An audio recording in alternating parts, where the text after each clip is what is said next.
नमस्कार सभी को। मेरा नाम है धीरज और आप जुड़ चुके हैं अपने फेवरेट कार्यक्रम जनता संवाद से, जहां पे हम ऐसे विषय पे चर्चा करते हैं जो देश के लिए ज़रूरी हैं। हमारे साथ आज मेहमान जुड़े हैं प्रोफेसर देवेंद्र प्रसाद जी, जो लाल बहादुर संस्कृत यूनिवर्सिटी में वेद विभाग के अध्यक्ष हैं। हमारे साथ हैं अन्नपूर्णा मिश्रा जी, जो पूर्व मेयर रह चुकी हैं, निगम पार्षद रह चुकी हैं और दिल्ली भाजपा से जुड़ी हुई हैं। हमारे साथ हैं रजनीकांत वशिष्ठ जी, जो पूर्व संपादक रह चुके हैं। और आज हमारे साथ हैं विजेता जी, जो दिल्ली यूनिवर्सिटी की छात्रा हैं। नमस्कार सभी को। नमस्कार।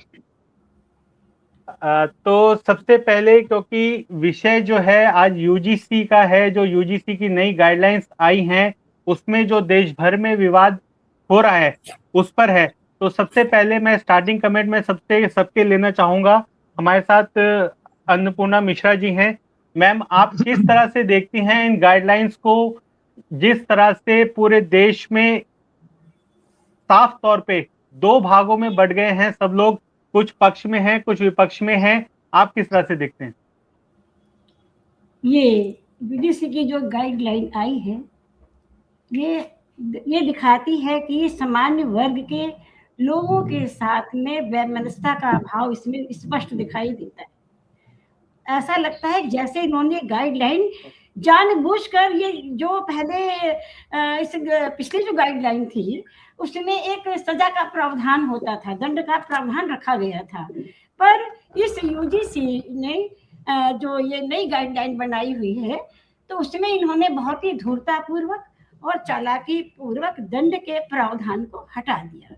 तो ऐसा लगता है कि ये पूरे लोग हमारे सामान्य वर्ग के साथ में ईर्ष्या रखते हैं। ये बहुत ही बुद्धिहीनता से भरा हुआ ईर्ष्याजनक वाहियात यूजीसी का ये बिल है और हम इसको कतई बर्दाश्त नहीं करेंगे। इन्होंने से जाति संघर्ष को हमारे बच्चों को छोड़ दिया है और अब ये दूर से बैठकर उसकी ताप की जो तासीर है देखेंगे बैठकर।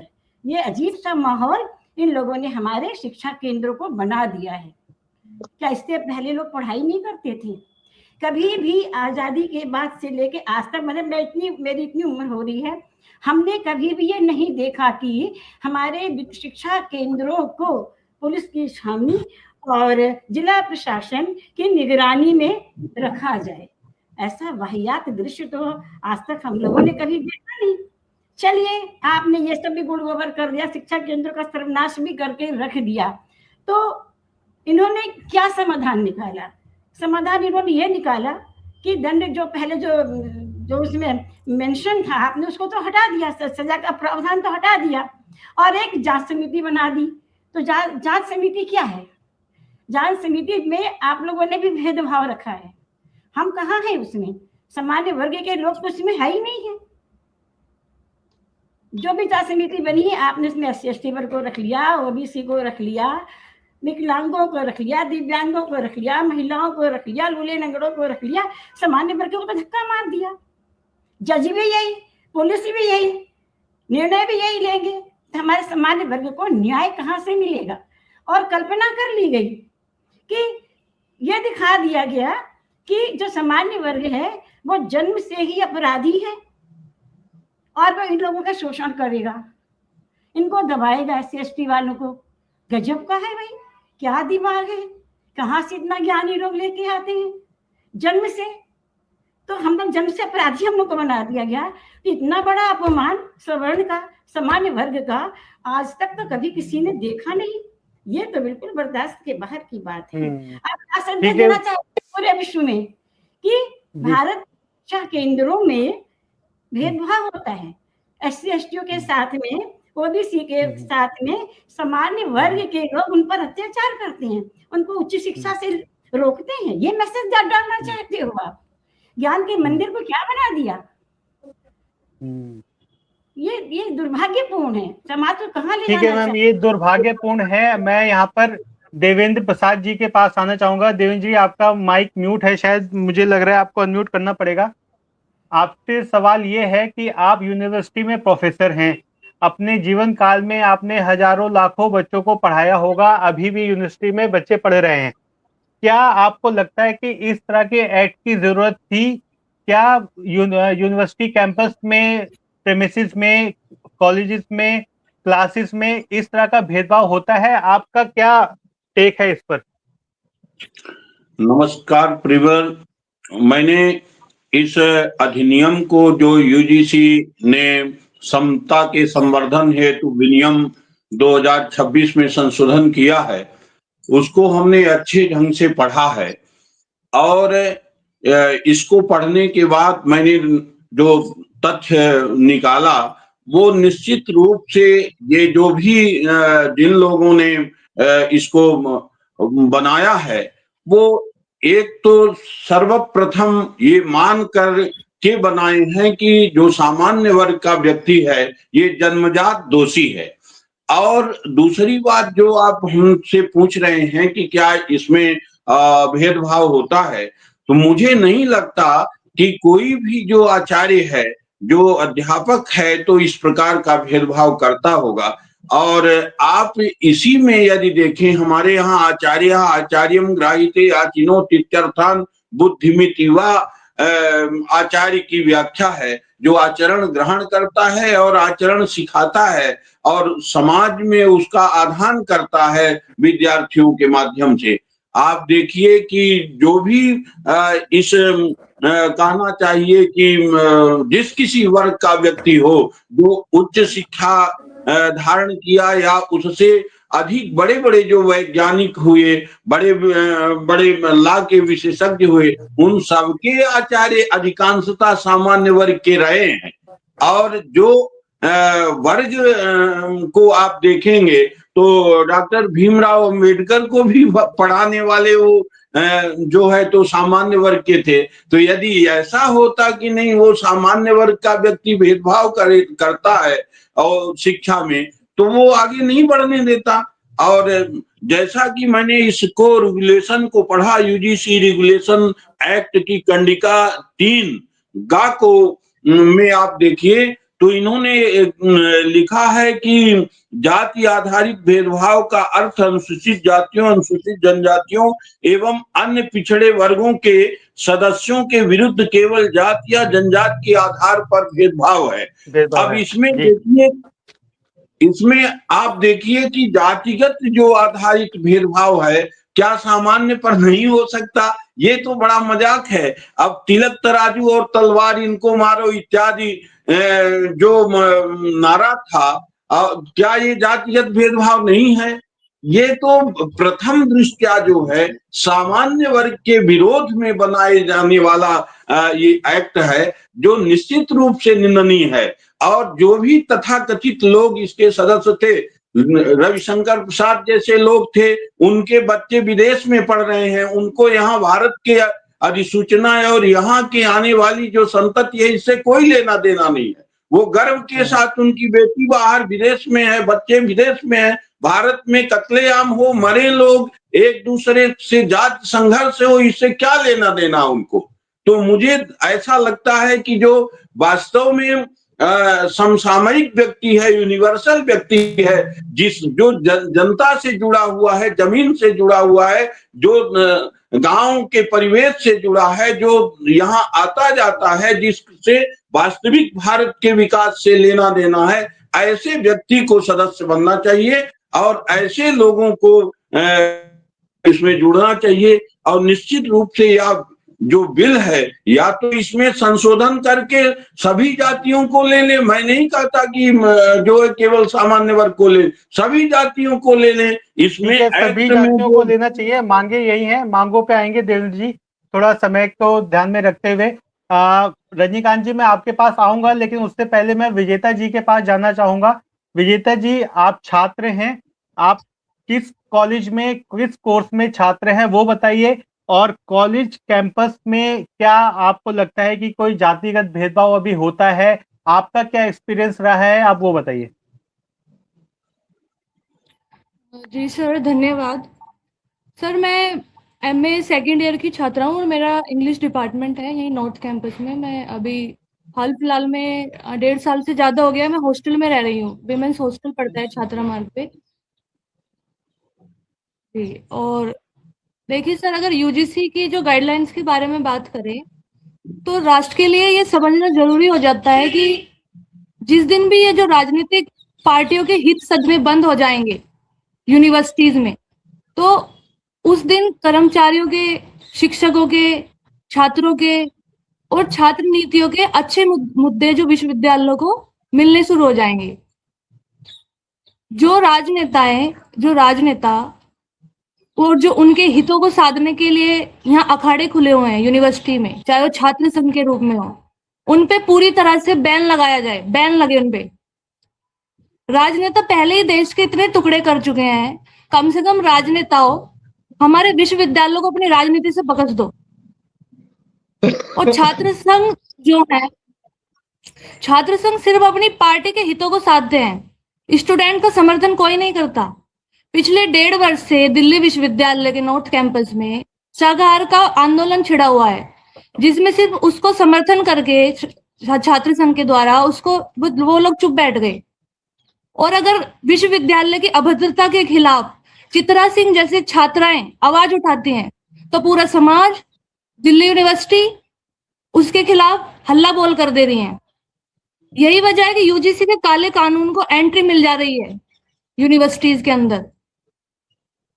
और वीसी सर से हम लोगों को ये निवेदन है कि यूजीसी के जो प्रस्ताव है वापस लेने का अपने कानूनों को, वीसी सर उनको प्रस्ताव रखे यूजीसी को और इन कानून को तुरंत बैन किया जाए। ठीक है, वापस लेने की मांग हो रही है। धन्यवाद विजेता जी, आपने अपनी बात रखी। मैं अब यहाँ पे रजनीकांत जी के पास जाना चाहूंगा। सर, आपके पास सबसे लास्ट में आया, उसके लिए माफी, लेकिन उसका एक कारण है।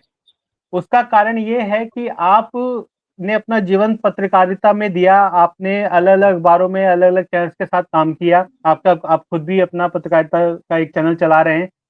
आपका जो एक्सपीरियंस है, हमने देखा कि देश में जातिगत राजनीति नई नहीं है, काफी वर्षों से अलग अलग तरह से जाति के नाम पे राजनीति हो रही है, आज भी हो रही है।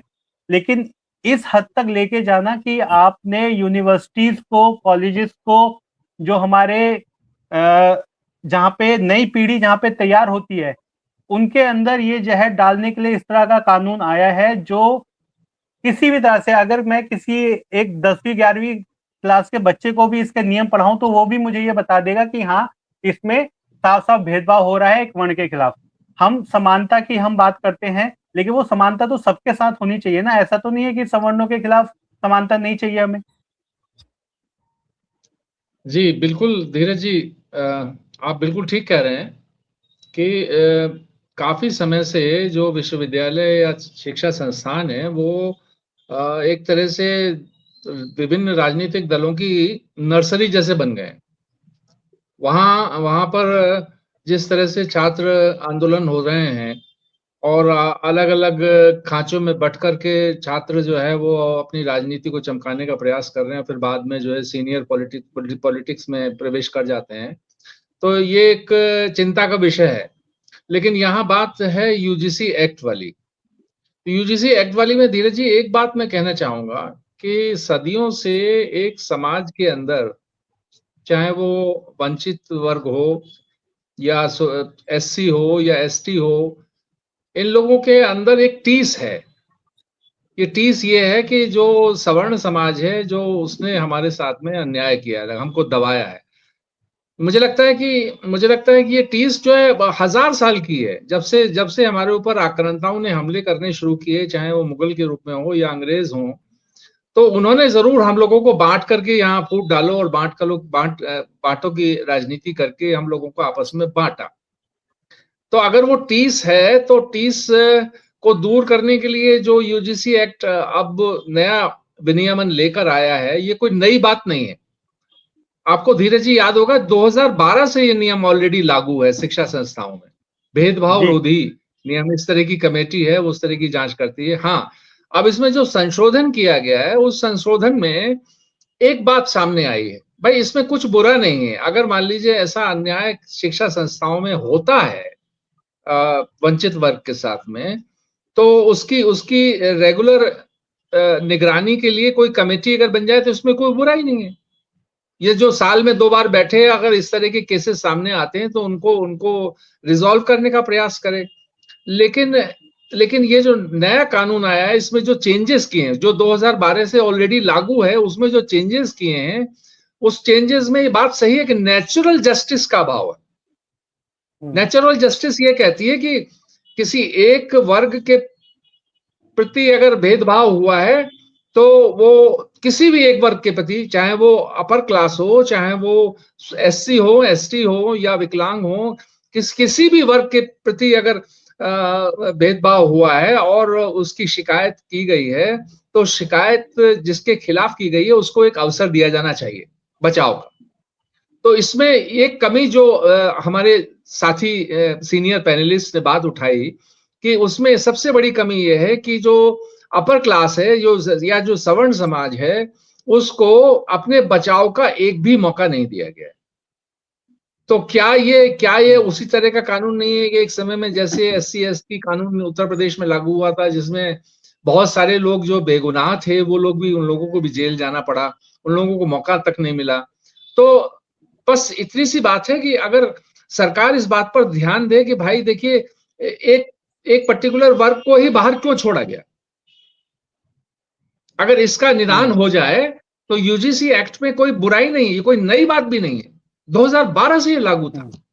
और खासतौर से रोहित वेमुला के बाद में विभिन्न राजनीतिक दल इसको लेकर के राजनीति भी करते आ रहे हैं कि साहब हम अगर सत्ता में आ जाएंगे तो हम वेमुला एक्ट करके लाएंगे साहब। तो अगर सरकार ये लाई है तो या इसको और पुख्ता बनाने का काम किया है, लेकिन पुख्ता बनाने में शायद जल्दबाजी सरकार से हो गई, उन्होंने एक वर्ग को छोड़ दिया, ये गलत है।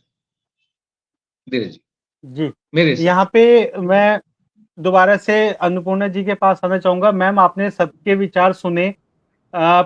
देवेंद्र जी ने बताया कि जिस तरह से पहले भी नारे लगते रहे, तिलक तराजू और तलवार इनको मारो जूते चार, तो ये तो सवर्णों के खिलाफ ही नारा रहता है। उसके बाद अभी रजनीकांत जी ने बताया कि जो दलित समाज है या जो पिछड़ा वर्ग है, उसके अंदर एक ये भावना है कि उनके पिछड़ेपन का कारण जो सवर्ण जातियां रही हैं उनके द्वारा कुछ शोषण किया गया उसका है। हालांकि कितना सही है, कितना गलत है और कितना इसमें वामपंथी विचारधारा ने अपने इसमें चीजें घुसा के लोगों को भड़काया है, गलत शिक्षा दी है, वो एक अलग विषय है, उस पर भी कभी चर्चा करेंगे। लेकिन अभी विषय यह है कि अगर सवर्णों, कोई भी सवर्ण व्यक्ति है जो माना जाता है समाज के हिसाब से कि उच्च जाति का है, अगर मान लिया कि उसने कुछ कहा भी है, कोई टिप्पणी की भी गई है, तो क्या उसकी निष्पक्षता से जांच की जानी चाहिए या नहीं की जानी चाहिए, और उसे अपनी, अगर वो निर्दोष है, क्या निर्दोष साबित करने का मौका दिया जाना है कि दिया जाए या ना दिया जाए?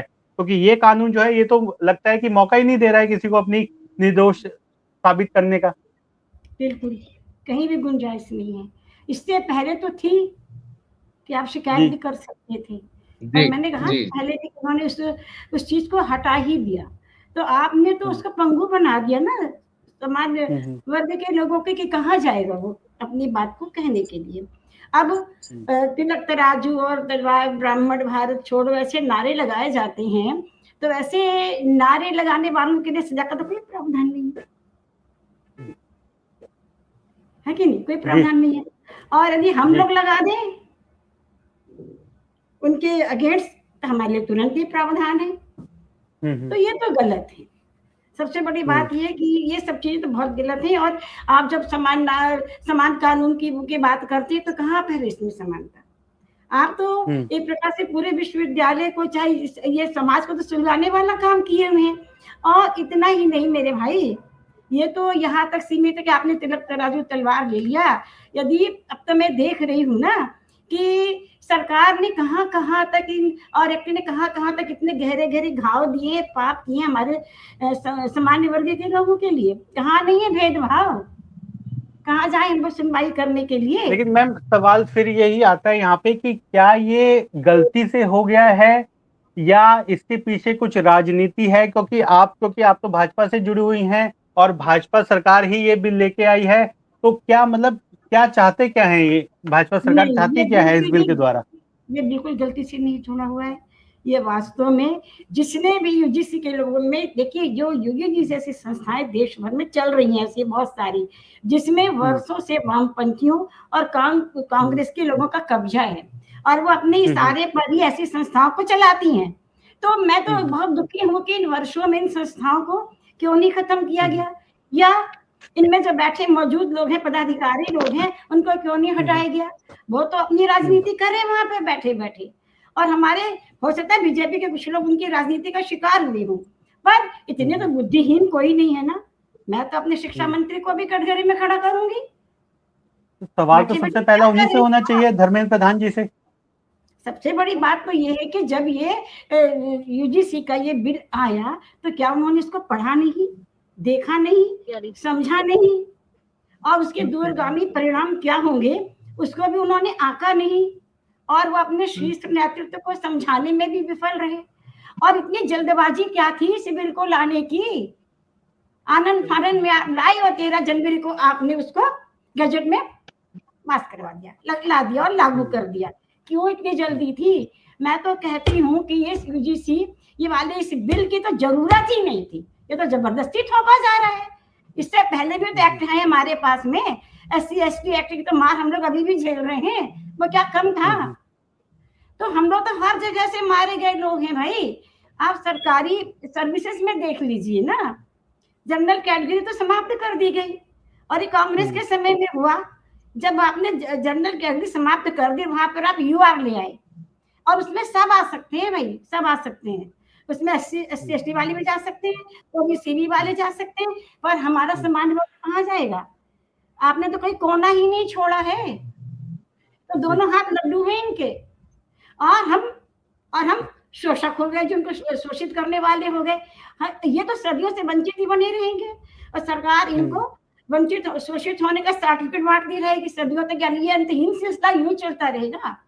तो एक बात जो मुझे बहुत खटकती है धीरज कुमार जी, कि हमारी सरकारें इन लोगों को, SC ST वालों को सरकारी खजाने लुटा लुटा के दे रही है ना। पढ़ाई के लिए उनको छात्रवृत्ति दी जाती है ना, और स्कॉलरशिप दी जाती है, आवासीय इन लोगों को भत्ते दिए जाते हैं, फ्री में इनको UPSC जैसे एग्जाम की कोचिंग भी दी जाती है। इसके बावजूद ये लोग अपनी प्रतिभा को नहीं निखार पा रहे हैं। परसेंटेज का कैटेगरी क्या रखा गया है? 40%, और हमारा 90% वाला बच्चा 40% वालों के पीछे खड़ा होगा। ये रिजर्वेशन और इस पे भी एक अलग डिबेट करेंगे मैम, पॉइंट आपने सही उठाया। हमारे साथ AP सिंह सर जुड़ गए हैं। खोलोगे इनके पास जी, हमारे साथ AP सिंह सर जुड़ गए हैं, सुप्रीम कोर्ट के वरिष्ठ वकील हैं। नमस्कार सर। आपने सुना जो आज की चर्चा UGC पे हो रही है, और आपको भी इस विषय की जानकारी है। आप किस तरह से देखते हैं इन गाइडलाइंस को, और कानूनी पहलू क्या है, थोड़ा उस पर प्रकाश डालिए प्लीज।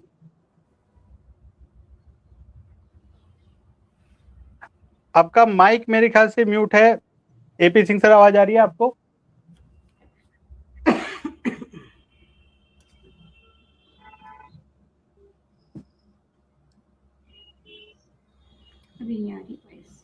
सिंह सर, आपकी आवाज नहीं आ रही है, मुझे लग रहा है एक बार आपको दोबारा से ज्वाइन करना चाहिए। हो सकता है कोई टेक्निकल इशू हो, क्योंकि आपकी आवाज नहीं आ रही है। एक बार आप दोबारा ज्वाइन करके देखिए। तब तक मैं देवेंद्र जी के पास आऊंगा दोबारा से। देवेंद्र जी, आपको क्या लगता है कि राजनीति वश ये हुआ है, या इसके पीछे कोई और कारण है? क्योंकि समानता तो इसमें कहीं से भी नहीं है, वो तो हमें समझ में आ रहा है, लेकिन अगर राजनीति भी है तो बीजेपी, भारतीय जनता पार्टी जो बिल लेके आई है, हमेशा से माना जाता है कि सवर्ण उनके लिए हमेशा से वोट देते रहे हैं, लेकिन ये बिल तो सवर्ण जातियों के खिलाफ ही है। तो इस तरह का काम कोई क्यों करेगा? हालांकि आप प्रोफेसर हैं, लेकिन आपकी समझ क्या कहती है? राजनीतिक पहलू, इस पे जरा आप प्रकाश डालिए। प्रिवर, अभी मुझसे पूर्व माता जी जो बोल रही थी सर्वथा सत्य है। अब हम लोगों की एक सीमा है कहने की। अब आप देखिए कि वास्तविकता तो राजनीति ही है। राजनीति यह है कि हमको वोट की राजनीति चाहिए, वोट चाहिए। अब यदि किसी भी पार्टी जाए कि वोट हमको किसी के जो है अनादर से मिलेगा, किसी को जेल में डलवा देने से मिलेगा, तो वो ये भी सब कर रहे हैं। अब इस समय कहना चाहिए कि जो समाज की परिभाषा है, मनुष्याणाम संवाया समाजा, पशुणाम संवाया समझा, भगवान पाणिनि लिखते हैं। मनुष्यों के समवाय को समाज कहते हैं। पशुओं के समवाय को समझ पाते हैं। किंतु आज ये है कि एन केन प्रकारेण अनाचार, दुराचार, कदाचार, पापाचार, अत्याचार करके भी हम वोट हासिल कर लें और हम समाज को जो है तो दिग्भ्रमित कर दें, इसकी राजनीति आज चल रही है। प्रिवर, आप देखिए कि मैं इसको, जब आपका फोन आया उसके बाद मैंने तुरंत एक बार इसको पढ़ा, क्योंकि हमको लगा कि कुछ नहीं, कुछ भी होगा। जैसे अभी वो सीनियर पत्रकार महोदय बता रहे थे कि ये 2012 से ही लागू है। हम लोगों ने कभी इस पर ध्यान ही नहीं दिया, और ना तो उसकी जरूरत पड़ी, क्योंकि सभी बच्चे पढ़ते हैं हमारे यहाँ, तो सभी आते हैं, एससी के हैं, एसटी के हैं, ओबीसी के हैं, सामान्य है, सब समान रूप से जरूरत तो इसीलिए नहीं पड़ी ना, क्योंकि जो पहले के नियम थे उसमें एक ऑप्शन था कि जो अगर मिस्टेक है तो उसे आप करेक्ट कर सकते हैं। अगर किसी ने गलत आरोप लगाया है तो उसकी भी कहीं पे सुनवाई हो रही थी, उसका भी एक स्कोप था। लेकिन अब जो नियम है इसमें तो कोई स्कोप ही नहीं है। नहीं, लेकिन आप देखें, हमारे विश्वविद्यालय के बगल में जो है तो जेएनयू है, जवाहरलाल नेहरू यूनिवर्सिटी में आए दिन जो है तो तमाम नारे लगते हैं सामान्य वर्ग के विरोध में, और तमाम नारे लिखे जाते हैं, अगल बगल तमाम लिखाए जाते हैं, राइटर को बुला करके आए कि तमाम फल भारत छोड़ो, ये करो, वो करो, और पोंगा पंडित कहेंगे, कुछ भी कहेंगे, कितना अपमान करते हैं। तो ये उनके ऊपर भी तो लगना चाहिए। नेचुरल जस्टिस का सिद्धांत क्या है? देवेंद्र जी, मैं 1 मिनट का समय लेना चाहूंगा। एपी सिंह सर जुड़ गए हैं, अब आवाज भी आ रही है एपी सिंह सर की। सर प्लीज अपनी बात रखिए। नहीं, बहुत अच्छी बात, सबकी बात रजनीकांत वशिष्ठ जी भी सही कर रहे हैं, मध्यस्थ बात कह रहे हैं, लेकिन अनुरमा जी, डॉक्टर साहब तो सही बात कही रही हैं, देवेंद्र प्रसाद जी भी सही कर रहे हैं, आपका चर्चा का विषय। लेकिन हमें ये नहीं समझ में आ रही, जब किसी ने मांगा नहीं, जब किसी ने उसकी बात कही नहीं कि तब क्यों ले आया गया, तब क्या जरूरत थी, इसका मतलब क्या है?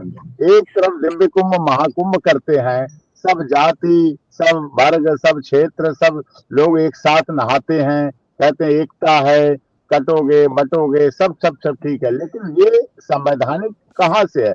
आर्टिकल 14 कहाँ जाएगा? हमारे देश के डॉक्टर भीमराव अंबेडकर संविधान निर्मात्री सभा के रहे, डॉक्टर राजेंद्र प्रसाद जी रहे, संविधान निर्मात्री पूरी सभा रही, जिसमें गुवाहाटी से चौपाटी, कन्याकुमारी से कश्मीर तक सभी धर्म, जाति, क्षेत्र, भाषा, संप्रदाय के लोग थे। तो उनका संविधान का अवहेलना हो रही। 14, 16, 20, 21 आर्टिकल देखने के लिए रह जाएंगे। जो व्यक्ति अपने नेचुरल जस्टिस के खिलाफ है, खुद अपने ही मामले में क्यों कोई अपना न्यायाधीश हो जाएगा? जो प्रोफेसर हैं, लेक्चरर हैं, अब उनसे एफिडेविट लिए जाएंगे। इसका मतलब 78 साल से वो दमन कर रहे थे क्या? उनकी गुरु ब्रह्मा, गुरु विष्णु, गुरु देवो महेश्वराय, और गुरु दीक्षा, गुरु पर्व, और गुरु कहाँ जाएगा? वो अपराधी की तरह ट्रीट होगा कि साहब अब हमें छात्र छात्रा को पढ़ाना है तो अब हमें एक एफिडेविट देना होगा, वो एफिडेविट भर के देंगे। आप ऐसा नहीं, इससे क्या अनुभव जाए? क्या ऐसा किया था? क्या गलती सुधार कर रहे हैं? फिर 78 साल से क्यों होता रहा ऐसा?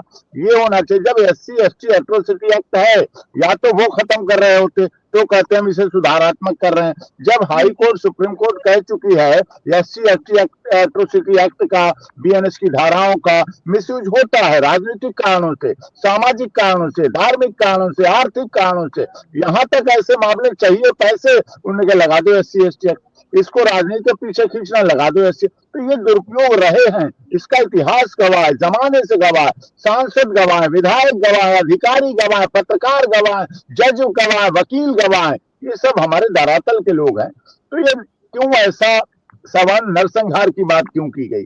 किस तरह, क्या जरूरत है? इसकी नहीं आवश्यकता थी। जब हमने शिक्षा मंत्री जी से भी अनुरोध किया, हमने लीगल कॉन्स्टिट्यूशनल रिप्रेजेंटेशन दिया, हमारे पूर्व सांसद कुंवर डॉक्टर हरिवंश सिंह जी की तरफ से हमने याचिका लगाई, अखिल भारतीय क्षत्रिय महासभा, ये मैंने कहा चलो राजपूतों की बात करते हैं, अखिल भारतीय ब्राह्मण सभा, हमें लगा कि चलो ब्राह्मण की बात करते हैं, अखिल भारतीय वैश्य महासभा हमारे पास आई, हमें लगा चलिए बनियों की बात करते हैं, अखिल भारतीय जैन महासभा, धर्मरक्षक धारा सेना के राष्ट्रीय अध्यक्ष मुकेश जैन जी आए, चलो जैन समाज है हमारा। जब भारतीय किसान यूनियन, लोक शक्ति, मास्टर स्वराज सिंह आए कि हमारी याचिका लगाइए, तो हमें लगा क्या इस देश का किसान जो आत्मा है, जो रीढ़ की हड्डी है, अब उन्होंने क्या कहा कि साहब हमारे बच्चे तो विदेशों में पढ़ नहीं पाएंगे, इन नेताओं के बच्चे तो विदेशों में पढ़ जाते हैं, हमारे बच्चे विदेशों में पढ़ने में जाने में ही हमारी खेती बिगड़ेगी, हम क्या खाएंगे क्या कमाएंगे। तो यार हमारे बच्चे चले गए, उन्हें विदेश की हवा लग गई, वो तो ना वापस यहाँ आते हैं, वो तो हमारे खेत पे चवेना देने नहीं आएंगे, वो तो मेरों पे चलने नहीं आएंगे, वही शादी करेंगे, वही बच्चे पैदा करेंगे, वही नौकरी करेंगे, फिर बनाते रहो वृद्धाश्रम, फिर बनाते रहो वृद्धाश्रम, भेजते रहो वृद्धों को, छोड़ो फिर सबल कुमार की कहानियां खत्म करो। तो ये जो लगातार इस तरह से चल रहा है, ये ऐसा किसी तरह से भी उचित नहीं है, ये संविधान के विरोधी है। यार एक हवा देखिए, एक डिग्री कॉलेज है, अभी पिछले मैं आंकड़े बता रहा हूं आपको, मैंने आंकड़े जुटाए, 4.25 करोड़ छात्र छात्राएं पिछले वर्ष पढ़े कॉलेजेस में, डिफरेंट कॉलेज 4.25 करोड़, यूजीसी की रिपोर्ट। हमने उनसे कहा, हमने कहा आप कंप्लेंट दीजिए, कितनी कंप्लेंट है, कितने ऐसे कॉलेज, कोई कंप्लेंट नहीं, no complaint, no complaint. Total complaint कितनी मिली? 318 कंप्लेंट मिली 4.25 करोड़ बच्चों में, छात्र छात्राओं। क्या रेशियो था उसका? और फिर उनमें अभी झूठी सच्ची सिद्ध नहीं हुई है, अभी उनमें के कितनी ऐसी है ब्रेकअप हो गया, अब दोस्त बदल गया, अभी यूनिवर्सिटी लेवल पर सब मेजर हो जाते हैं, दोस्ती भी होती है, फ्रेंडशिप भी होती है, Valentine day, love day, hug day, kiss day, hello day, propose day, blue day, black day, ये भी होता है। तो उसकी दरार, उसकी लड़ाई बना दिया गया जातिगत कारण। तो जातिगत कारण इस तरह से ऐसे नहीं बनाना चाहिए। देखिए आप राजनीति करिए, लेकिन बच्चों को, छात्रों को अगर राजनीति में आप इस तरह से उनका दोहन करेंगे तो ये उचित नहीं। एक साथ पढ़ते हैं, एक कॉलेज, एक यूनिवर्सिटी, एक वाइस चांसलर, एक चांसलर, एक महामहिम गवर्नर, एक मुख्यमंत्री, एक धरती, एक सूरज, एक आकाश, एक जल, एक वायु, एक ट्रेन, एक डिब्बा, सब एक साथ है, लेकिन वहां जाके जातिगत कारण से खाएंगे एक साथ, कैंटीन एक साथ, पढ़ेंगे एक साथ, क्लासरूम एक साथ, लेक्चर एक साथ, तो जातिवाद कहां से दिख गई? जब गंगा स्नान संगम में नहीं जाती दिखी, जब ट्रेन को जाते नहीं दिखी, तो फिर आप क्या करना चाहते हैं? मैं तो प्रस्ताव देने वाला हूं सरकार को, धीरज जी, एक जनगणना जब आए, गणना में कॉलम रखिए, उस कॉलम में आप पूछे क्या आप अपनी जाति छोड़ना चाहते हैं? मैं विश्वास के साथ कह सकता हूँ सवाल वर्ग दुखी हो चुका है, वो कहेगा yes I want to leave from my caste, जाति छोड़ो और इसमें जाना चाहता हूँ। तो ऑप्शन दे दो आप नीचे, इसमें कौन सी जाति में जाना चाहते हो, इसमें जाना चाहेंगे लोग, क्यों रखना चाहेंगे जाति बंधन? खत्म कीजिए देश से, टोटल जातियां खत्म कर दीजिए, आप बनाइए ना ऐसा, भारतीय बनिए, इंडियन बनिए, छोड़िए आप धर्म भी छोड़ो, भारत में जो रहेगा इंडियन रहेगा, कोई धर्म नहीं, कोई जाति नहीं, कोई क्षेत्र नहीं, कोई भाषा नहीं, कोई संप्रदाय नहीं, कोई ऊंच नहीं, कोई नीच नहीं, कोई बड़ा नहीं, कोई छोटा नहीं, सब समान, सब बराबर। ये लाइए ना आप, अगर ला सकते हैं, लेकिन छात्रों को बिल्कुल केपी सिंह सर ने बिल्कुल सही सुझाव दिया, और मुझे लगता है इसके आगे कुछ कहने के लिए रह नहीं गया है। हम सब यहाँ पे जितने भी लोग हैं वो एकमत हैं कि ये जो नियम कानून आए हैं इसमें कुछ मूलभूत संशोधनों की जरूरत है। हम अगर इस तरह के, अगर जैसा सर ने बताया 4.5 करोड़ 44 करोड़ से ऊपर का सर ने डाटा दिया, उतने लोगों में से सिर्फ 300 कुछ 4.25 करोड़ में से 318 खाली इस तरह की कंप्लेंट्स आई हैं। अगर 318 भी आ रही हैं तो उनके लिए भी कानून होना चाहिए, ऐसी बात नहीं है कि ना हो, लेकिन जो कानून हो वो समानता का कानून होना चाहिए, वो सभी वर्गों को समान अवसर देने वाला कानून होना चाहिए। और ऐसा नहीं है कि जातिगत भेदभाव सिर्फ पिछड़ी जातियां या जो अनुसूचित जातियां उनके खिलाफ हो रहा है, जातिगत भेदभाव सवर्ण जातियों के खिलाफ भी होता है, और ये आज की सच्चाई है। और सभी का हमसे जुड़ने के लिए बहुत धन्यवाद। आगे भी इस तरह के विषयों में आप सबको जोड़ते रहेंगे। बहुत बहुत धन्यवाद।